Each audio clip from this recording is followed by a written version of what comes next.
All right, this is going to be fun. I hope so. Yeah. Hey everyone, my name is Abhi Golhar. I am here in Baltimore at the Think Realty Conference. Super excited to be here. And if you haven't done so, if you're in the Baltimore area, hop in your car, like legit, like right now, right? Stop watching this video and jump in your car and come on over because it's such an awesome time. I think Eddie Wilson's on stage right now, followed by Gary Harper. We're talking about business solutions and productivity and how you can be better. Right now, I am streaming live with my friend Steve Bond from Trius Lending Partners, and I'll tell you something, man. It is awesome connecting with a lender that actually makes sense. You know, and it's so hard to come by sometimes in this world, right? So it's crazy, but do me a favor, tell our audience, everybody listening, a little bit about who you are and what you do.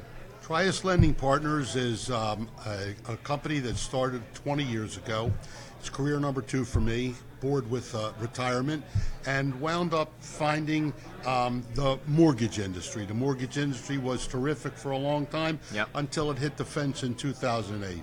Somewhere around 2001, I decided to start using my own capital to rather than invest in the stock market. We got slammed with the tech bubble.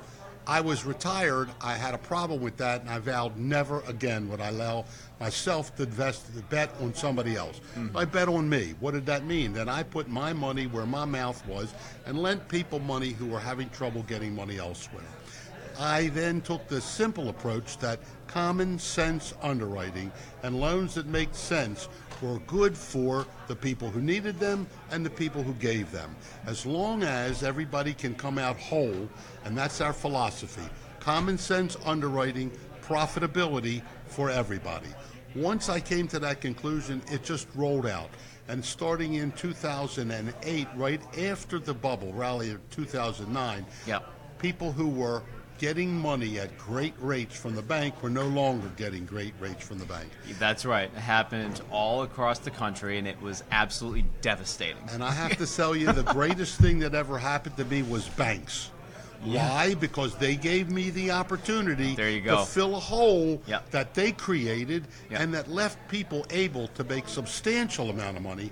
Me be also fortunate enough to make a couple pennies on the deal, and everybody makes money and everybody gets happy. That's the real estate world, and that's what we're talking about today. Absolutely. Everybody wants to be involved in the real estate investing world. The best part about this, if you work with Trius Lending Partners, is we're your partners without partner rates. We're there to make sure you're successful. We want long-term relationships. I like that, partner without the partner rates, because the partner rates can be a little bit tough. Well, you're taking half the profit, and that just isn't necessary to do. Yeah, you don't need that. No, I'm not greedy. Right. As long as you or the borrower has a great return on investment, better than you can do elsewhere, and you have someone who's got your back. That's the key to what we do. We make sure first of all, that the purchase is the right purchase price for you. We'll advise and consult. Since we're advisors and consultants, you can make up your own mind. If you want to do it, it's up to you. It's your situation. We'll also oversee the rehab, make sure that the contractor is doing what the contractor is supposed to do. Then we give the draw.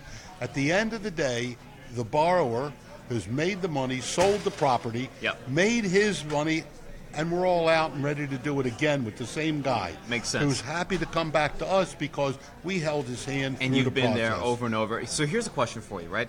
I'm a new borrower. I'm here at the conference, and I'm thinking to myself, you know, gee whiz, the Trius team and Steve sounds great, right? How do I get started? I start at triuslendingpartners.com, right? That's where I go. I fill out an application. But what do I need to get started? Is it a really tough pre-qualification process? How long does it take? Do I have to, you know, give you my left leg and right kidney? Like, how does that work? I only want the first child. Well. You can keep your organs, just give me the kid, okay?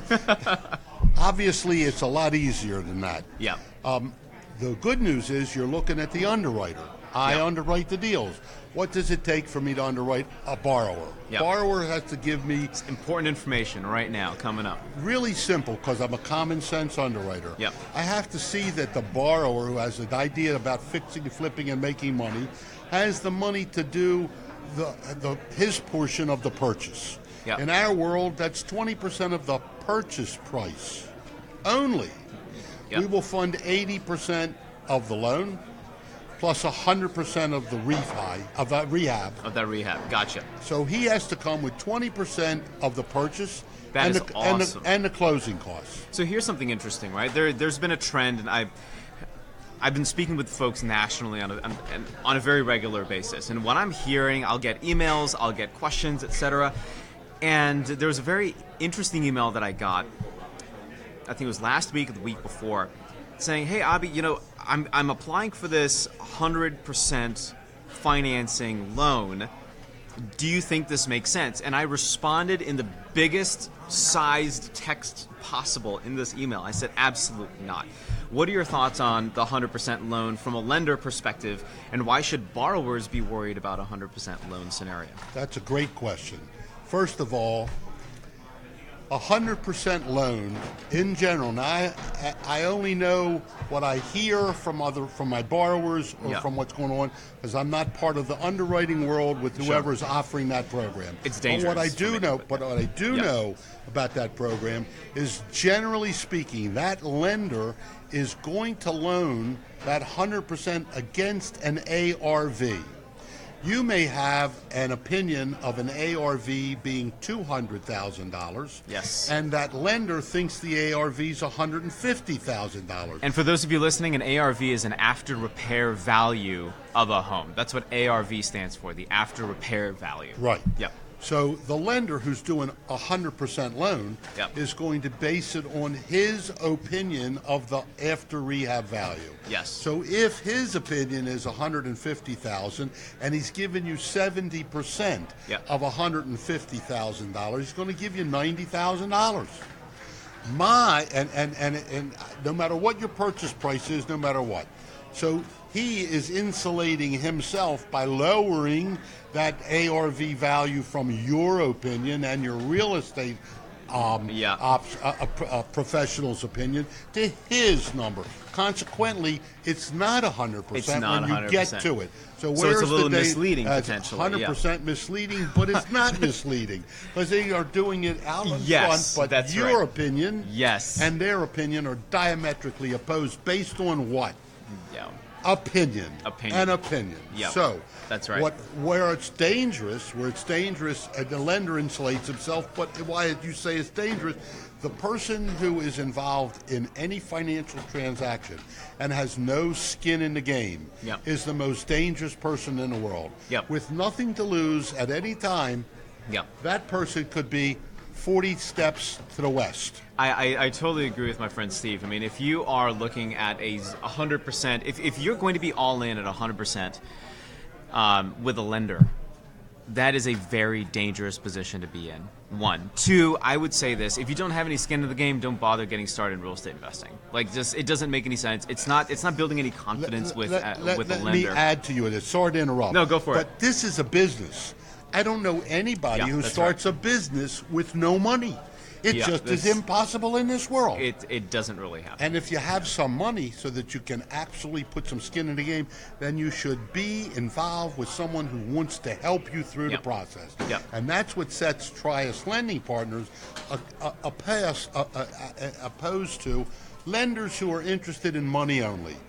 And I'm not talking against any lenders. I'm just saying our modus operandi is to have a relationship for a long period of time and be well worth our fees in helping you be successful. So where are you currently lending? I know it's the Mid-Atlantic, but that's kind of a large region.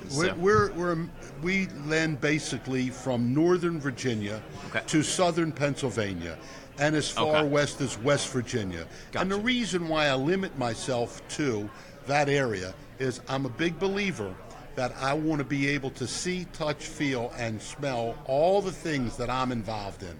After all, we are a direct lender. It's our funds. We underwrite. And I want to make sure you're doing well and we're doing well. So here's another question for you.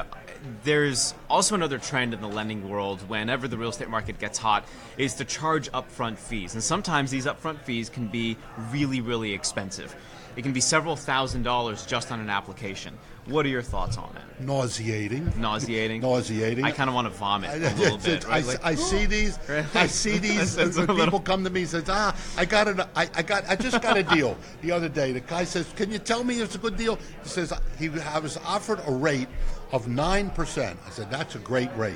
Yep. And then I looked at the fees that were charged. There were $6,000 worth of fees. They was charged $1,400 for an appraisal. It's not that expensive. Appraisals are $450. Yep. Okay. He was three times that, He was right. charged $995 application fee. Ouch. 3 points up front.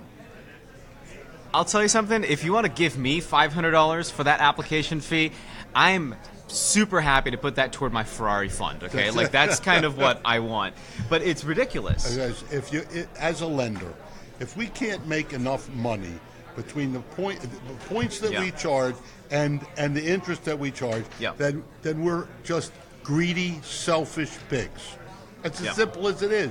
There's enough money in this. We don't have to be ripping people off. That's what I think it is. It's a ripoff. So TriusLendingPartners.com. Here's another question for you. How important is it that borrowers that are doing a renovation deal have a contingency plan and some type of financial figure associated with a contingency for their budget, and what do you think that percentage of the overall budget should be? It is essential. Okay. Should be at least 10%. Okay. And I'm glad you brought that up, because the most important thing I can tell you and the people watching, if you have a contractor who asks for money before work is done so he can get started, find another contractor. Nobody that I know of gets paid for work until it's done. Makes sense. And if you do, I have seen it happen time after time after time. You give him money, and he takes that money and he applies it to the property over here he's doing because he ran out over there. All right, we're about to close out the live show. I need 3 top tips that you have for your flippers out there. Your first, boom, boom, boom. Number 1, number 2, number 3. Number 1, you make all your money on the buy. On the buy. Always on the buy. Yep. Keep your eye on a contractor, and if he wants money up front, get another contractor. All right. And number 3, probably the most important, use Trius Lending Partners for your funding. We're the best. Right. Rule number 4, remember rule number 3. Steve, thank you very much. I certainly appreciate it. For those of you that are not here, jump in your car, head on over. It's going to be so much fun because, one, Steve's here and, I'm here as well. And quite frankly,